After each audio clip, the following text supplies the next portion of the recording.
আজকে আমি দেখাচ্ছি পনির রান্না, নিরামিষ পনির।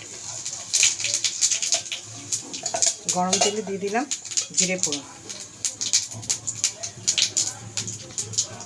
জিরে ফোড়নের পর দিয়ে দিচ্ছি আলু।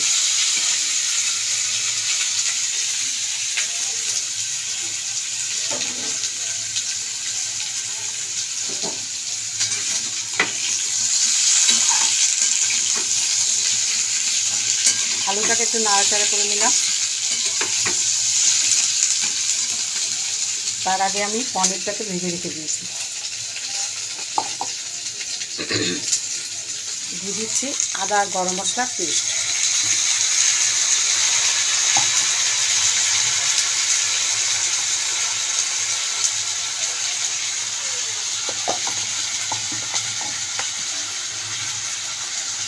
এরপরে দেবো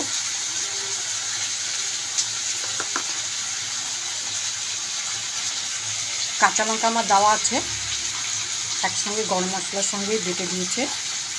জিরে দেব,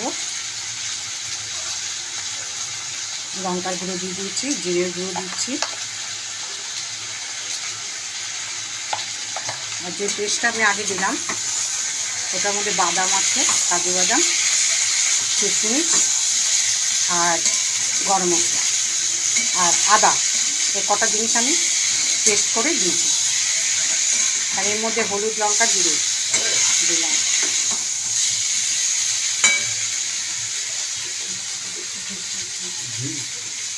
তারপরে আরেকটু দেব এর মধ্যে ঘি।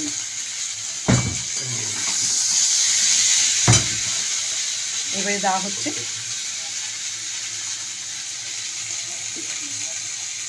দিলাম ঘি, আর একটু লাগবে দিচ্ছি। সামান্য একটু দিলাম হলুদ।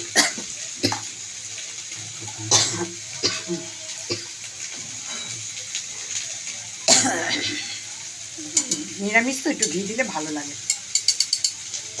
হয়নি, আর একটু দাও, আর একটু দাও, বের করো।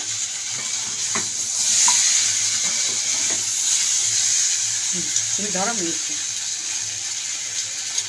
ঘিটা না জমে গেছে একদম, ওর জন্য তুলতে দেরি হচ্ছে। ঠিক আছে,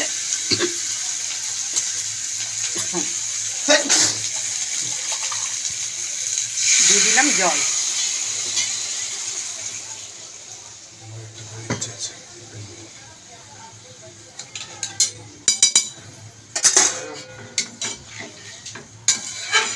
আলুটা কিন্তু আমার সেদ্ধ করা ছিল, বাবা তো ঝাঁজ উঠে গেছে।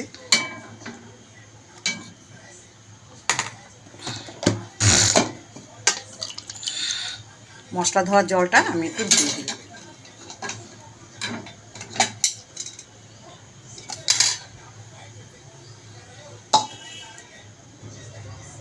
নিরামিষের পনির রান্নাতে একটু ঘি, গরম মশলা না দিলে ভালো লাগে না।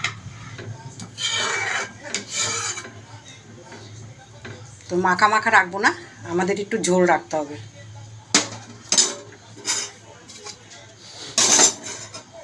কেন ঝোল না হলে খাওয়া হবে না। সবাই আমাদের একটু ঝোল চায় ভাতে মেখে খেতে। আজকে আমি কিন্তু বেশি মশলাও দিলাম না, সামান্য মশলা দিয়েই আমি করলাম, হালকা, একদম পুরো হালকা।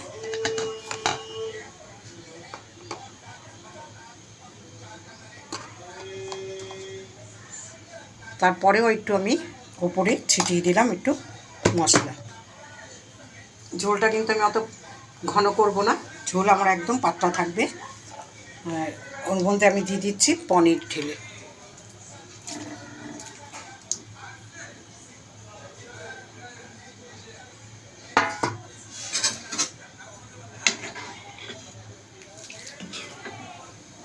আলু আর এই পনিরগুলো একসঙ্গে ফুটলে আমি নামিয়ে রাখবো। একদম নিরামিষ হালকা পনির হয়ে গেল আমার।